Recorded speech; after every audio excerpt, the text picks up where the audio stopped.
안녕하세요. 책 읽는 문학관 여운입니다.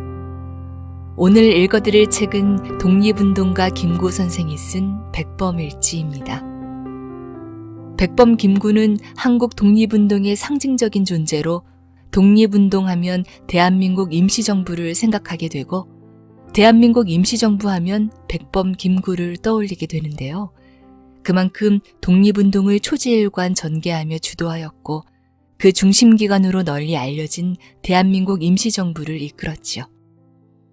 생명의 위협 속에서 임시정부 활동을 하던 김구는 어린 자식들에게 유서를 남기고자 장편의 글을 쓰기 시작했는데요. 그것이 백범일지의 시작입니다.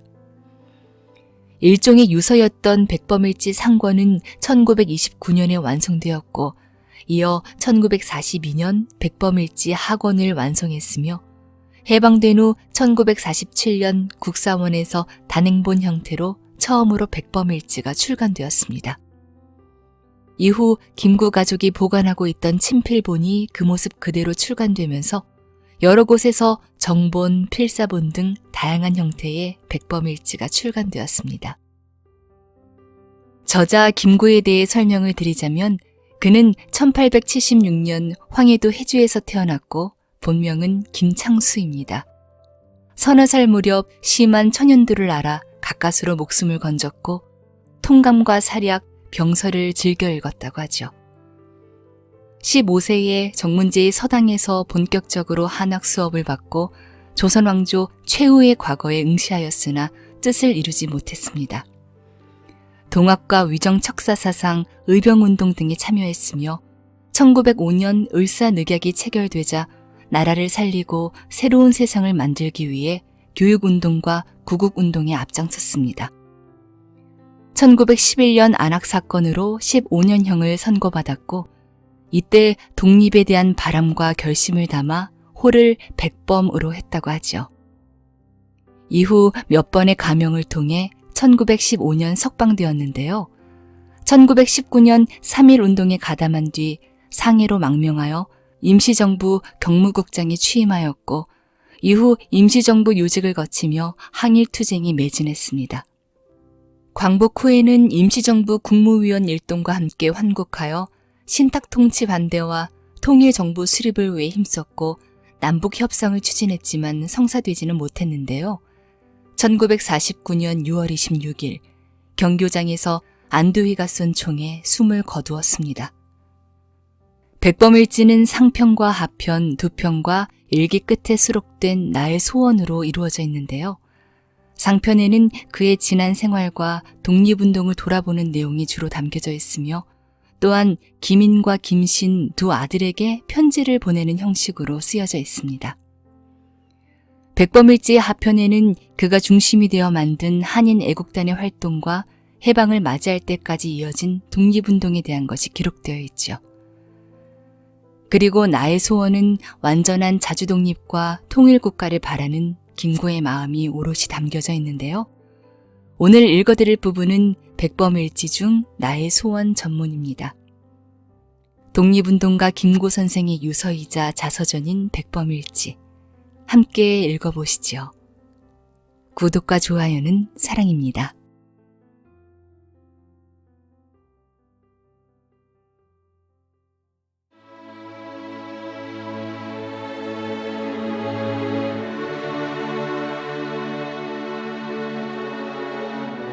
백범일지 김구 지음 양윤모 옮김 발행 더 스토리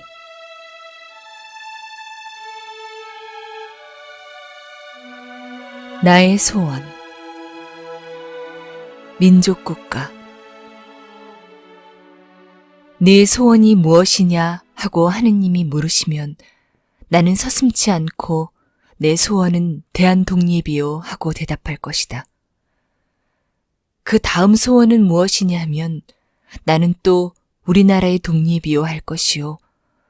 또 그 다음 소원이 무엇이냐 하는 세 번째 물음에도 나는 더욱 소리를 높여서 나의 소원은 우리나라 대한의 완전한 자주독립이요 하고 대답할 것이다.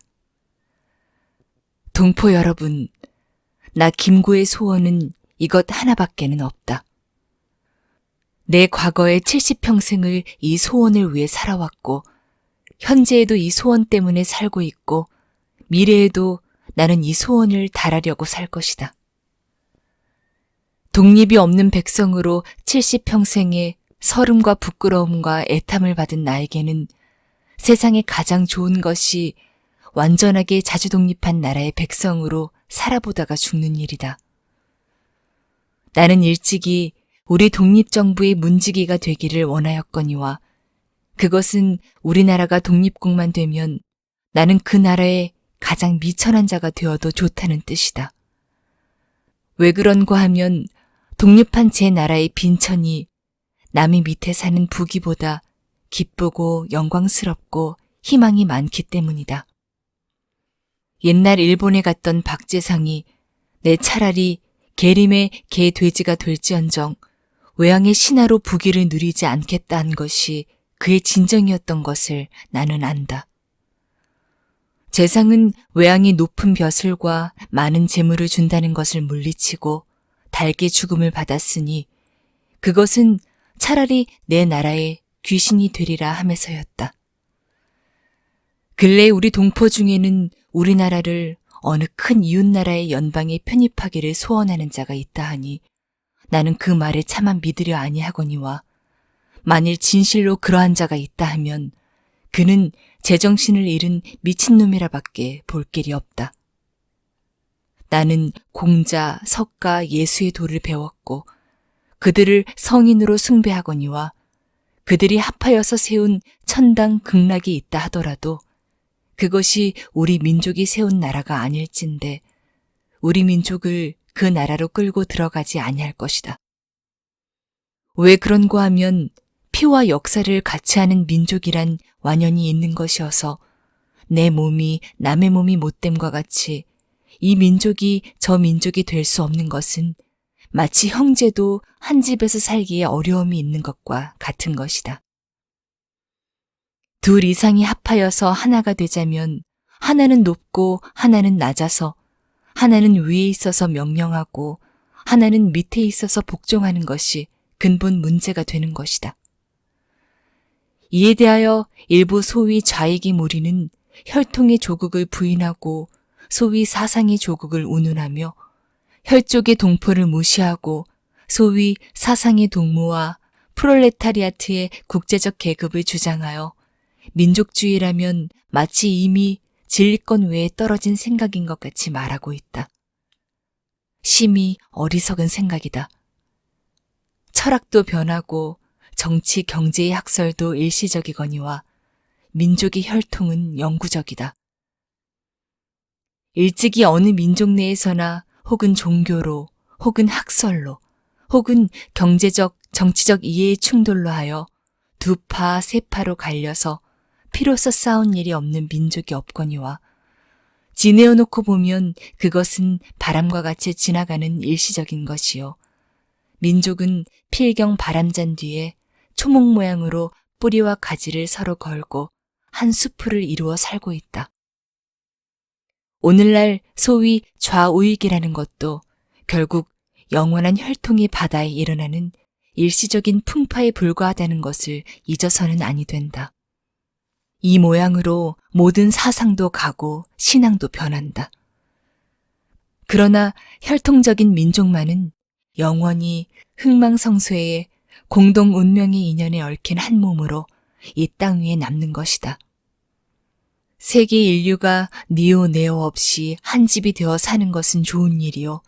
인류의 최고요, 최후인 희망이요, 이상이다. 그러나 이것은 멀고 먼 장래에 바랄 것이요, 현실의 일은 아니다. 사회동포의 크고 아름다운 목표를 향하여 인류가 향상하고 전진하는 노력을 하는 것은 좋은 일이요, 마땅히 할 일이나 이것도 현실을 떠나서는 안 되는 일이니 현실의 진리는 민족마다 최선의 국가를 이루어 최선의 문화를 낳아 길러서 다른 민족과 서로 바꾸고 서로 돕는 일이다. 이것이 내가 믿고 있는 민주주의요.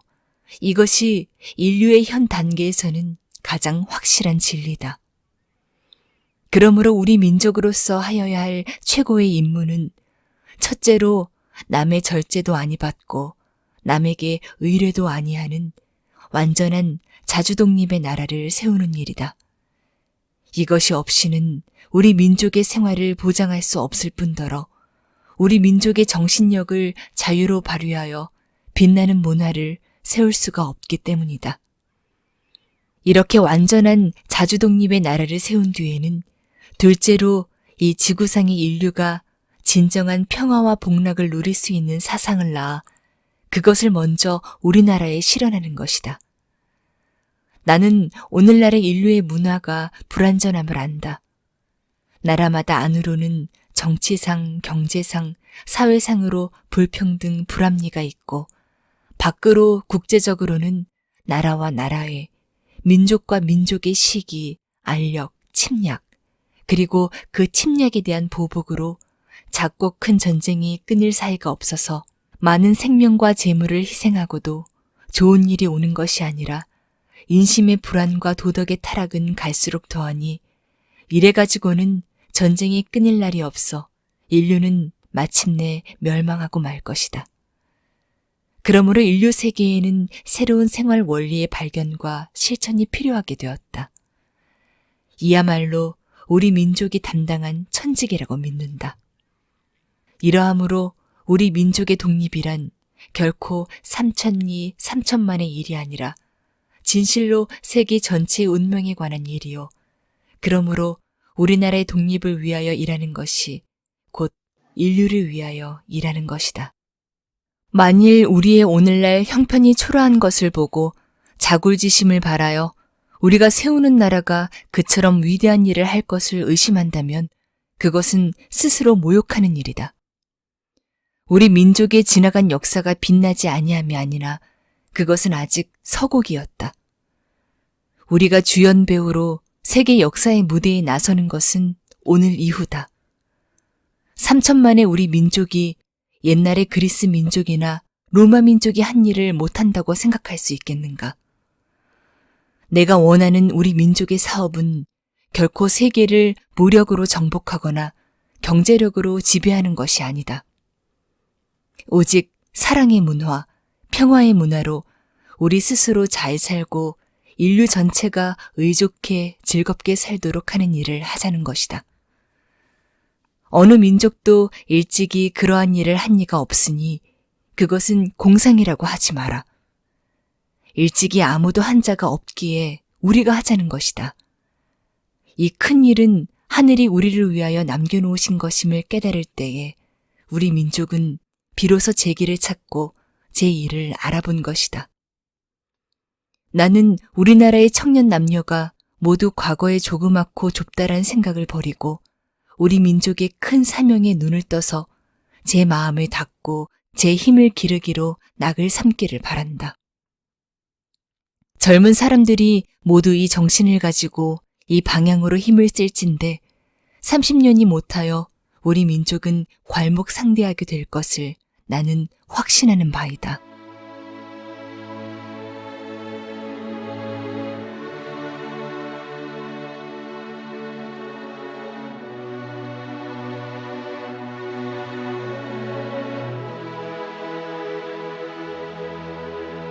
정치 이념.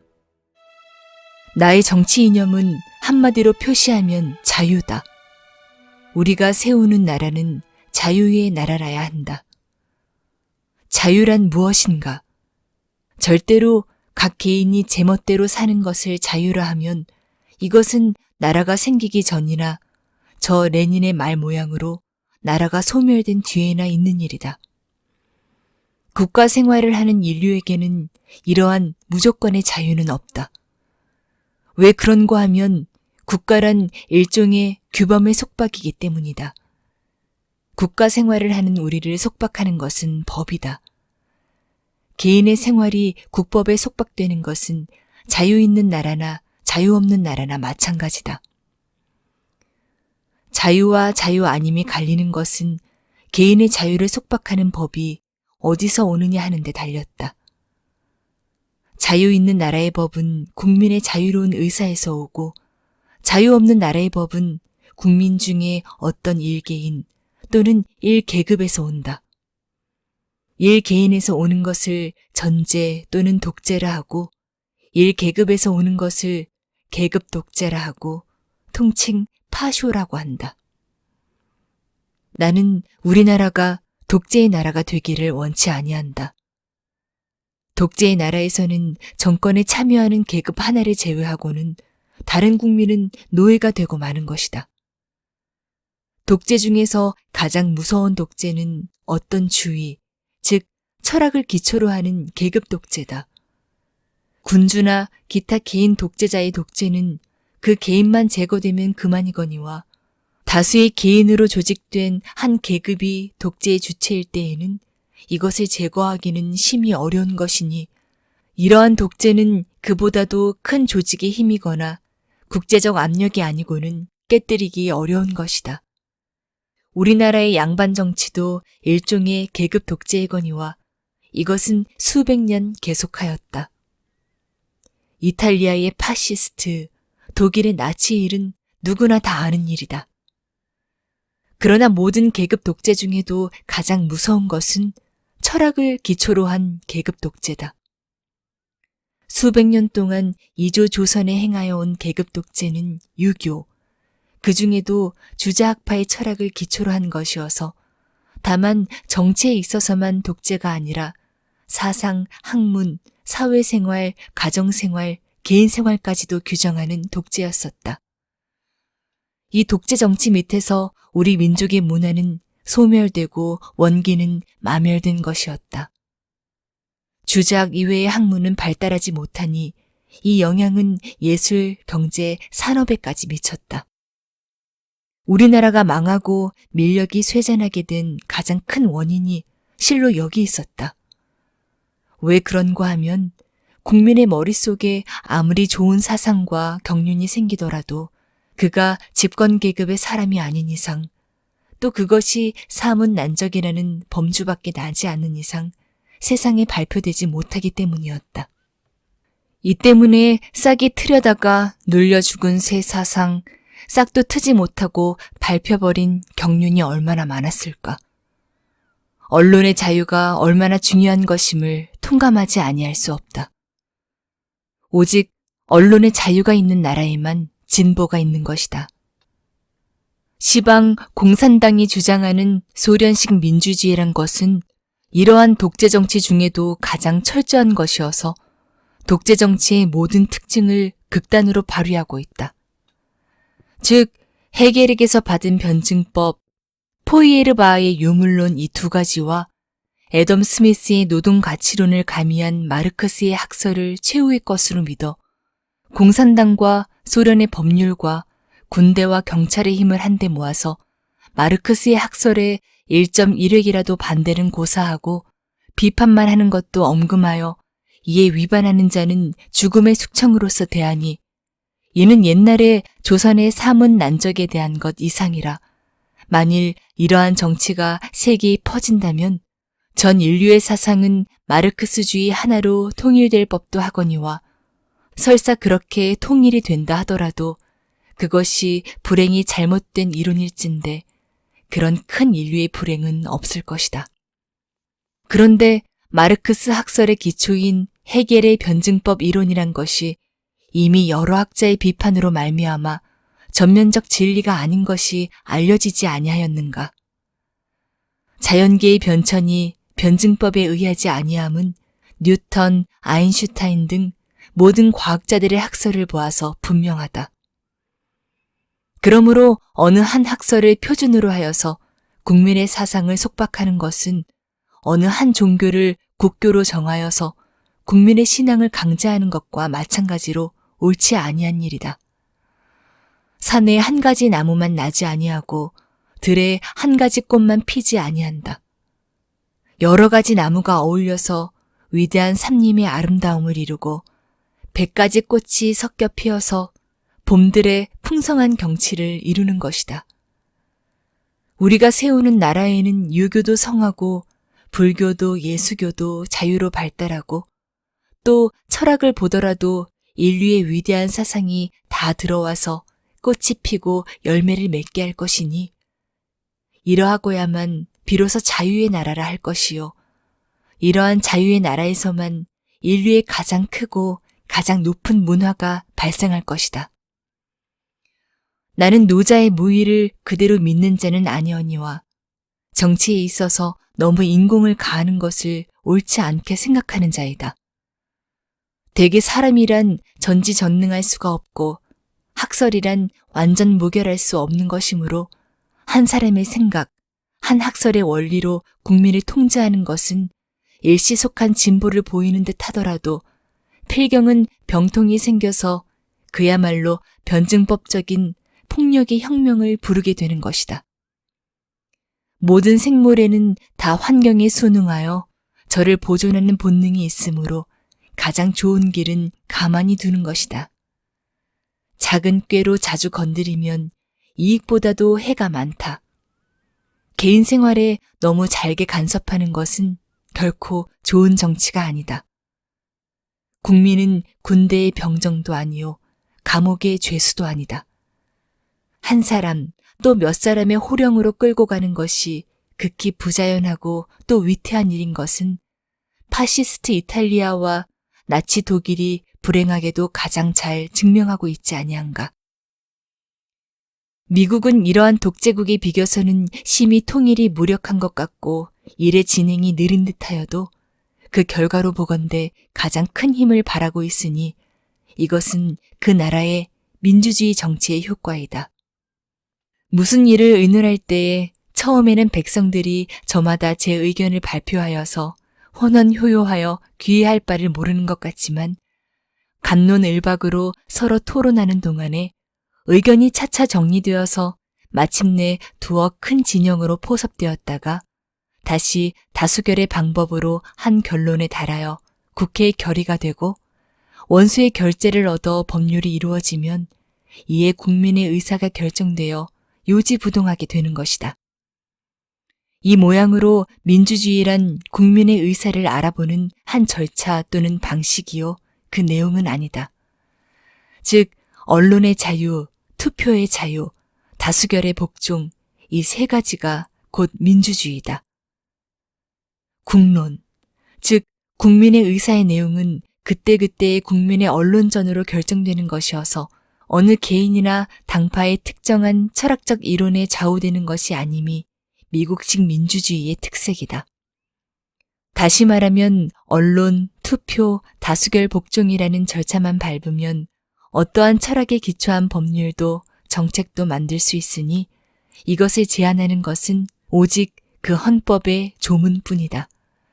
그런데 헌법도 결코 독재국의 그것과 같이 신성불가침의 것이 아니라 민주주의의 절차로 개정할 수가 있는 것이니 이러므로 민주, 즉 백성이 나라의 주권자라 하는 것이다.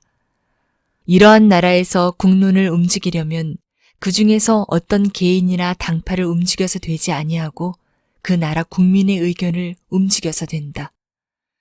백성들의 작은 의견은 이해관계로 결정되거니와 큰 의견은 그 국민성과 신앙과 철학으로 결정된다.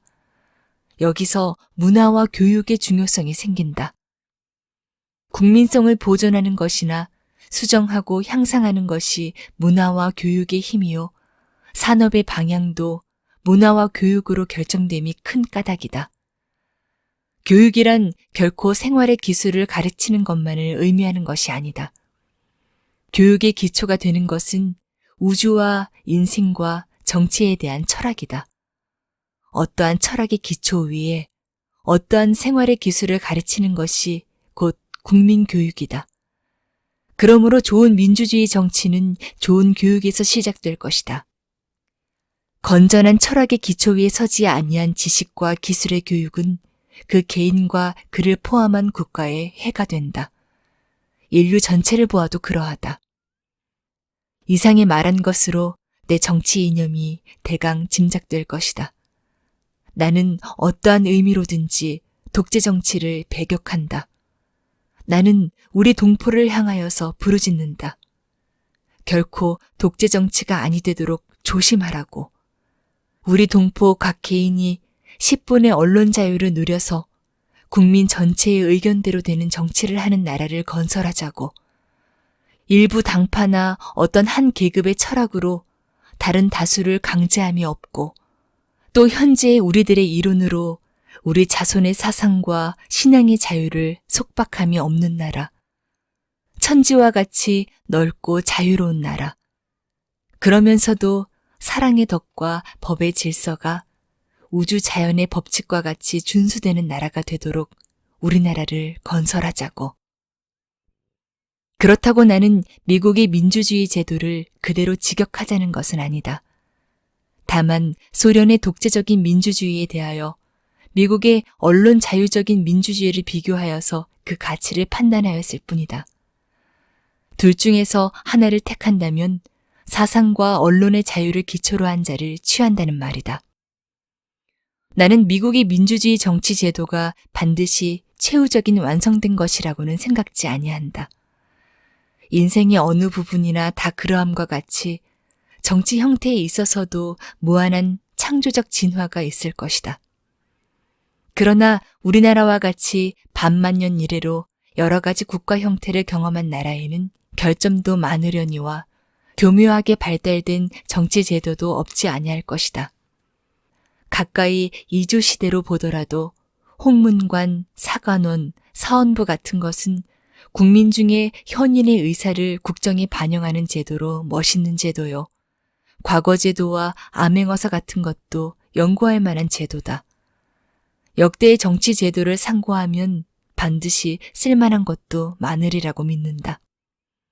이렇게 남의 나라의 좋은 것을 취하고 내 나라의 좋은 것을 골라서 우리나라의 독특한 좋은 제도를 만드는 것도 세계의 문운에 보태는 일이다.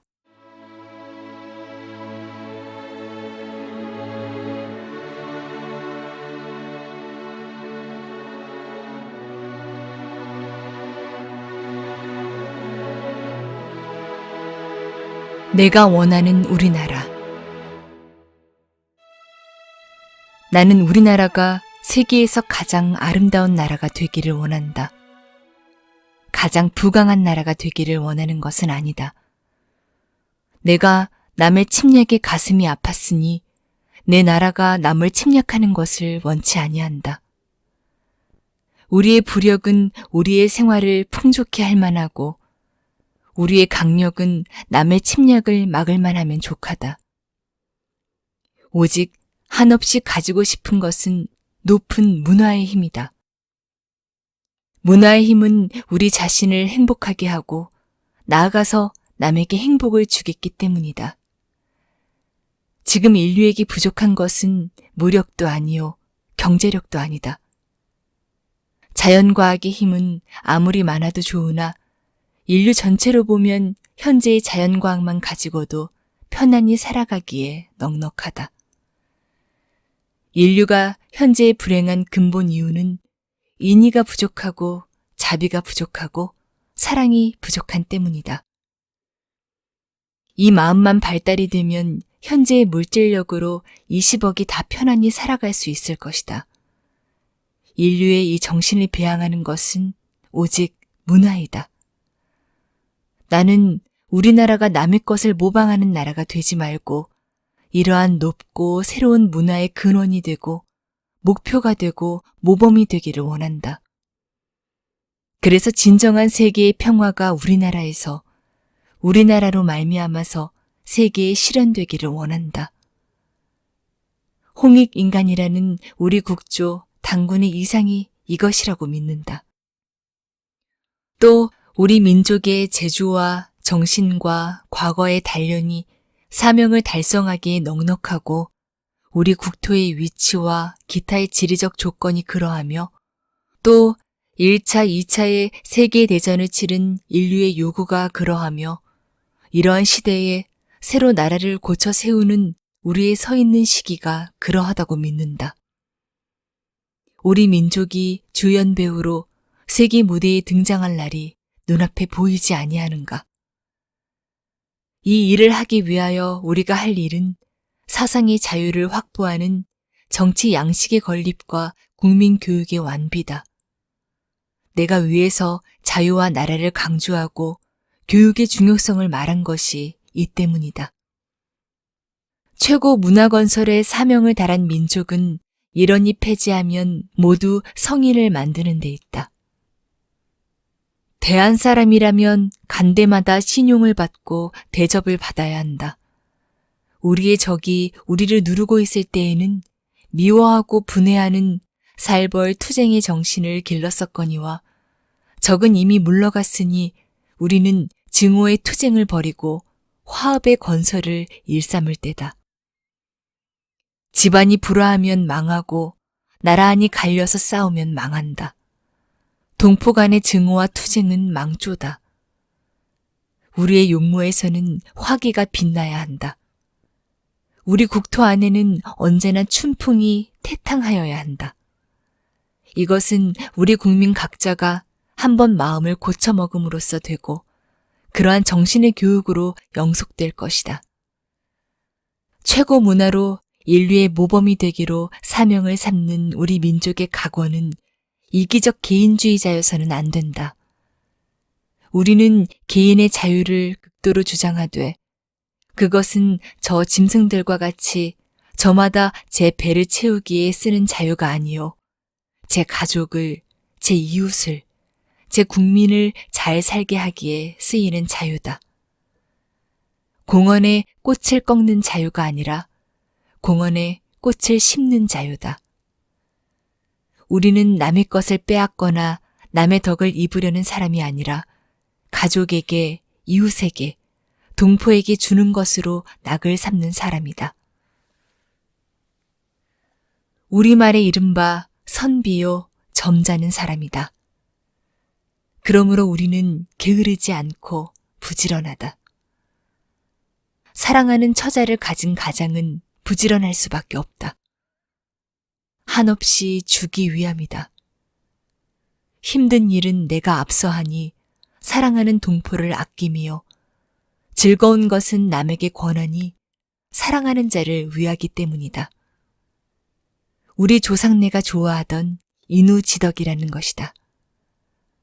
이러함으로써 우리나라의 산에는 삼림이 무성하고 들에는 오곡백과가 풍성하며 촌락과 도시는 깨끗하고 풍성하고 화평한 것이다. 그리하여 우리 동포, 즉 대한 사람은 남자나 여자나 얼굴에는 항상 화기가 있고 몸에서는 덕의 향기를 발할 것이다. 이러한 나라는 불행하려야 불행할 수 없고 망하려 하여도 망할 수 없는 것이다. 민족의 행복은 결코 계급투쟁에서 오는 것도 아니요. 개인의 행복이 이기심에서 오는 것이 아니다. 계급투쟁은 끝없는 계급투쟁을 낳아서 국토에 피가 마를 날이 없고 내가 이기심으로 남을 해하면 천하가 이기심으로 나를 해할 것이니 이것은 조금 얻고 많이 빼앗기는 법이다. 일본이 이번에 당한 보복은 국제적 민족적으로도 그러함을 증명하는 가장 좋은 신뢰다. 이상에서 말한 것은 내가 바라는 새 나라의 용모의 일단을 그린 것이거니와 동포 여러분, 이런 나라가 될진데 얼마나 좋겠는가. 우리네 자손을 이러한 나라에 남기고 가면 얼마나 만족하겠는가. 옛날 한토의 기자가 우리나라를 사모하여 왔고 공자께서도 우리 민족이 사는데 오고 싶다고 하셨으며 우리 민족을 인을 좋아하는 민족이라 하였으니 옛날에도 그러하였거니와 앞으로도 세계 인류가 모두 우리 민족의 문화를 이렇게 사모하도록 하지 아니하려는가. 나는 우리의 힘으로, 특히 교육의 힘으로 반드시 이 일이 이루어질 것을 믿는다.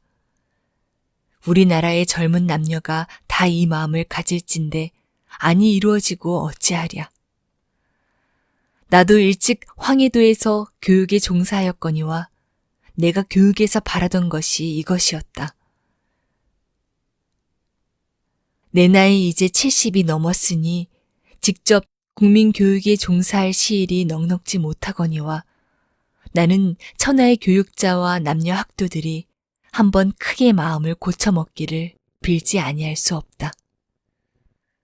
1947년 세문 밖에서.